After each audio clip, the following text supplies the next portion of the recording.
Posible raw makulong sa investigasyon ng Office of the Ombudsman sa issue sa DPWH ang isinampang reklamong plunder ni dating Antonio Trillanes IV laban kina dating Pangulong Rodrigo Duterte, Senador Bongo at dalawang kaanak niya.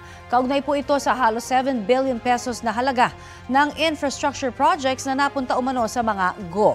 Balitang hatid ni Salima Refran. Dala ang kahong-kahong dokumento ni dating Senador Antonio Trillanes IV sa paghahain ng reklamong plunder o pandarambong sa Office of the Ombudsman. Laban yan kina dating Pangulong Rodrigo Duterte, Senador Bongo at sa ama at kapatid ng senador para sa halos 7 milyong pisong infrastructure projects na napunta umano sa CLTG Builders at Alfrego Builders ng mga GO.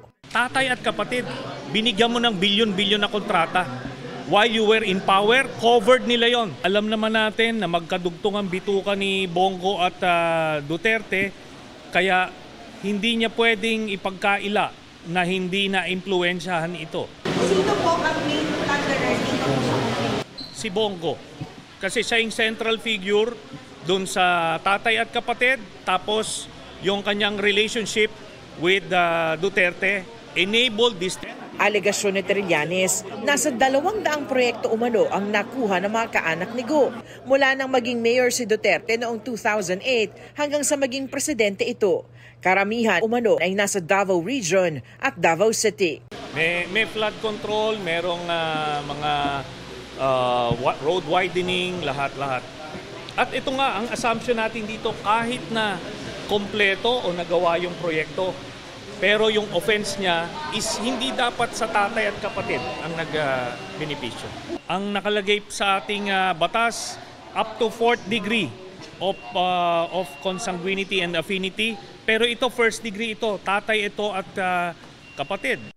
Giit ni Trillanes, kulang sa puhunan ng CLTG at Alfrego Builders pero gumawa ng paraan para makakuha ng malalaking proyekto sa pakikisosyo sa mag-asawang Curly at Sara Diskaya. 816 million pesos umano ang halaga ng mga proyektong napunta sa joint venture ng mga GO at ng mga Diskaya. Undercapitalized ito, hindi sila pwedeng magkaroon ng mga proyekto ng mga daang-daang milyon. So ang ginawa nila, nagsisircumvent sila ng ating batas by having joint ventures with yung may mga AAA licenses. Pinabulaanan ni Senador Go ang mga alegasyon.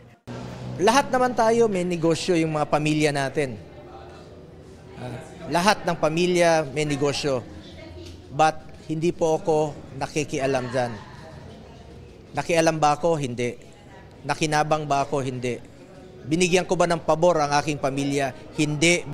Ayon kay Go, haharapin niya ang reklamo at handa ring kasuhan ang sariling kadugo kung nagkamali sila.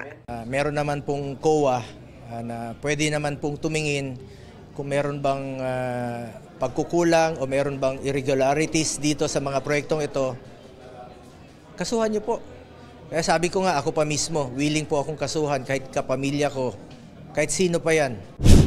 Ayon kay Ombudsman Jesus Crispin Remulla, naihain na noon sa Department of Justice ang reklamong ito. Pero agad raw pinadala sa Office of the Ombudsman ng Prosecutor General noon na si Benedicto Malcontento na hindi dumaan sa Justice Secretary na noon ay si Ombudsman Remulla. Itong kasong ito ay pag-aaralan pa. Hindi nga ako nagkaroon ng pagkakataong makita ang mga papel na to nung panahon na yon. Dadaan niya sa evaluation, fact-finding at preliminary investigation.